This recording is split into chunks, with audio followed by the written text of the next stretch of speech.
Shalom, Boker Tov, everyone. Rabbi Eric Solomon here again. Day after Passover, Friday, April 17th. A little more morning Torah as we continue our journey here. A few things. First of all, this day after Passover has its own name in Jewish tradition. It's the same word or phrase used for every day right after a major Jewish holiday, or the three big pilgrimage holidays: Passover, the holiday of our freedom, Shavuot, coming up in a number of weeks, and also Sukkot, the booth holiday. It's called Isru Chag. It's the day after. It's kind of right after the holiday concludes. It's kind of like Easter Monday here in North Carolina. I think it's funny people say, what's Easter Monday? I thought Easter's over on Sunday. Yeah, it is, but Easter Monday, apparently, there's all kinds of traditions. It's like the day after people go back home after being with family and friends. So too, back in the days when we would make a pilgrimage to Jerusalem for our holidays, we would give an extra day to go back. So today is called Isru Chag. So in honor of that, I'm going to bring on one little last teaching, connecting Passover to where we are now. And that teaching really is, the end of Passover ends with us going through the Sea of Reeds and beginning our wandering in the wilderness, in the desert.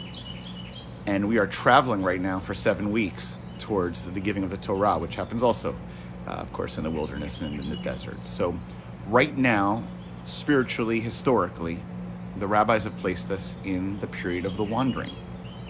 We are wandering. That is the space we should be in. And that metaphor of wandering, I think, perfectly sums up, sadly, okay? This is not by choice, but where we are right now,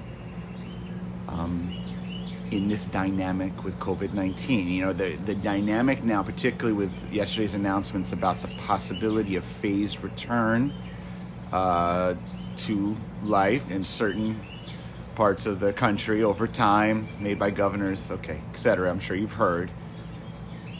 If we use that like analogy as, let's say, we'll call that the promised land, returning back to normal, a new normal, we'll say. And Egypt was the beginning of the crisis. So right now, we're wandering and we're deciding, how will we return back? How will we get to the promised land?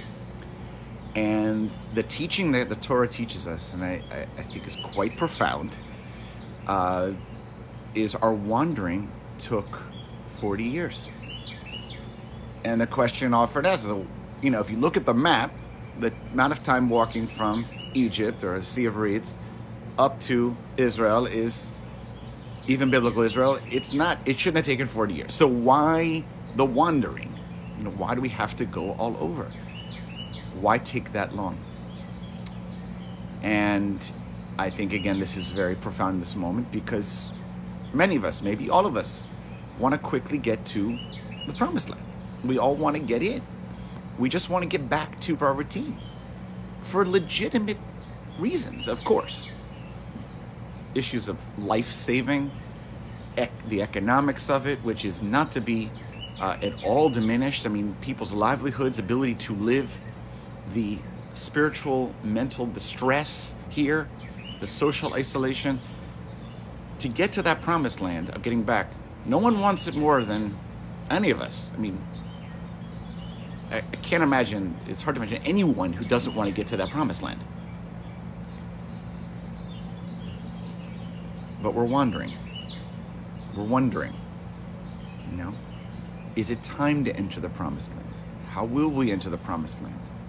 Are we ready to enter the promised land? So a couple thoughts here. First of all, what can we learn from this moment of wandering? So first of all, it gives us a chance to have compassion and rahmanis on the Israelites wandering in the desert. Every rabbi, every preacher is given sermons about how we complain in the wilderness and some want to go back to Egypt and how can it be, and we're freed. Yeah, wandering is tough. Wandering is a suffering. Most people, particularly in our American Western society, with the go-getter attitude, the success model based on structure, based on ability to dream and fulfill it, by the way, which I think is fantastic. I live that myself.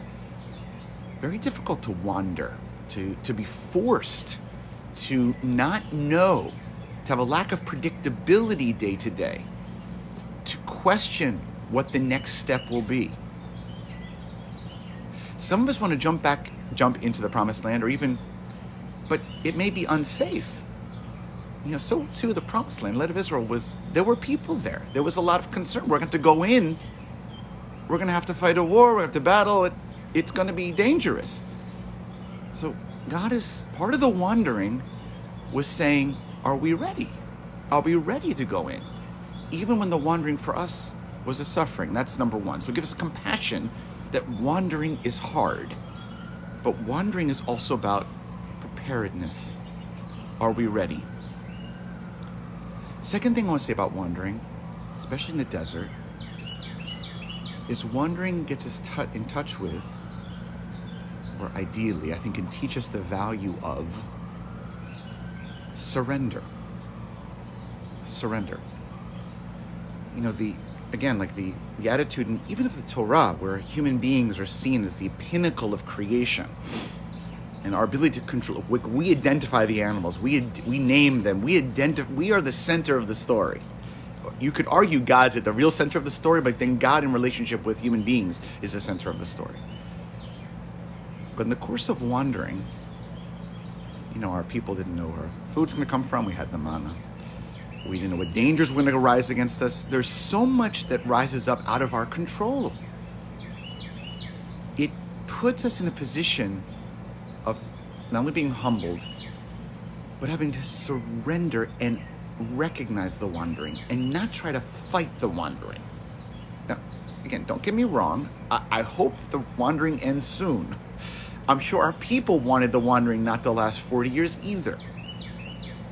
But once you recognize that the wandering has a purpose, the wandering is for our protection in this moment. We too quickly enter the promised land, we could endanger ourselves. It's going to have to happen slowly, in phases at the very least. Then we got to surrender to the wandering. Instead of putting a human date on the end of the wandering, we're going to have to surrender to a process that's out of our control. And that surrender can teach us. One of the things I've watched, and I've had this privilege, it's painful.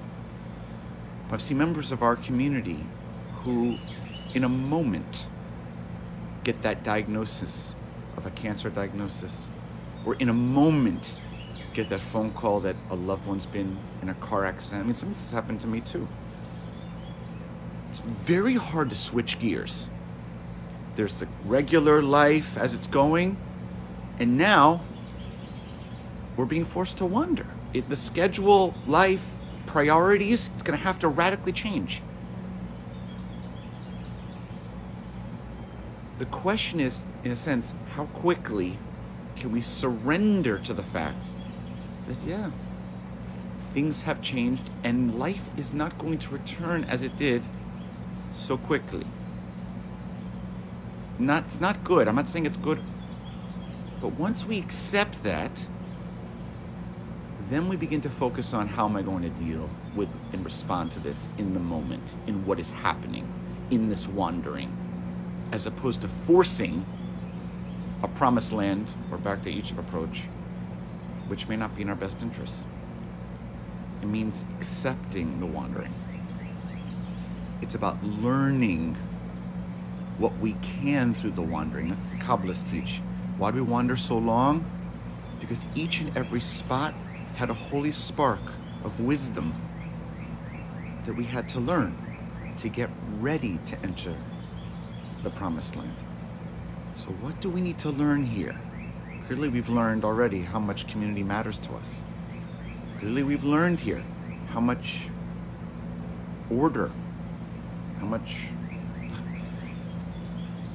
millions of different things we've learned at this point. We've learned compassion. So each and every stop of this, we want to quickly end it. Just give me a drug and let's be done. Please God, that will happen. But until that happens, this is a wandering and it's a learning opportunity.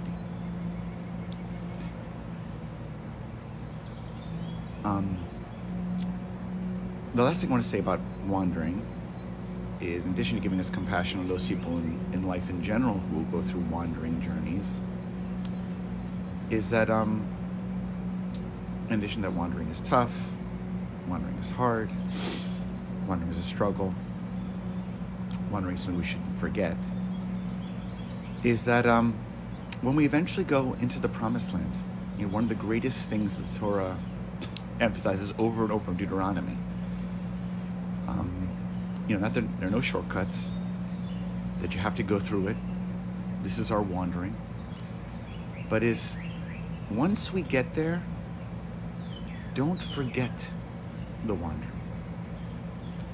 Don't forget, once things are good, what it was like when things were tough. I think this is a time for posterity, maybe for future generations, but also for us, about how hard this wandering is. Someday, God willing, I have confidence, there'll be a vaccine, we'll get back to more or less normal life. It may take a while. I clearly don't have a crystal ball. But if we should use this as an opportunity to hold on to some life lessons that we can look back on and say, never again will I take for granted the predictability, the social connection, the sense of what it means being spiritually held, and even how we held each other during the wandering. I don't want to let go of that. I want to carry that with me and make me appreciate it even more when I'm in the promised land. Last teaching.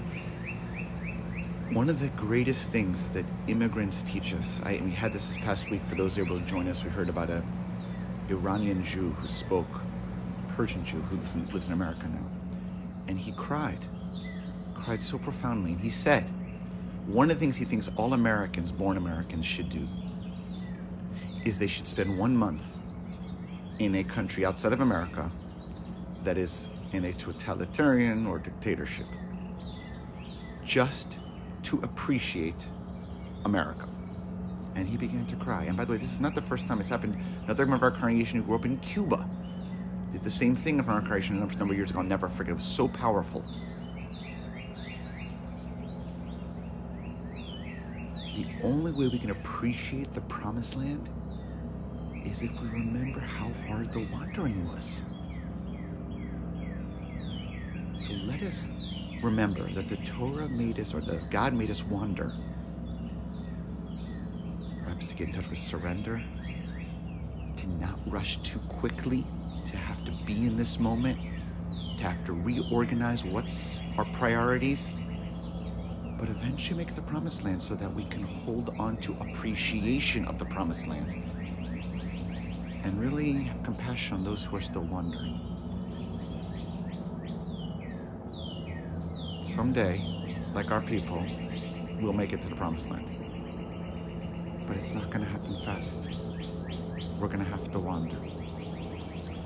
Let us use this wandering wisely.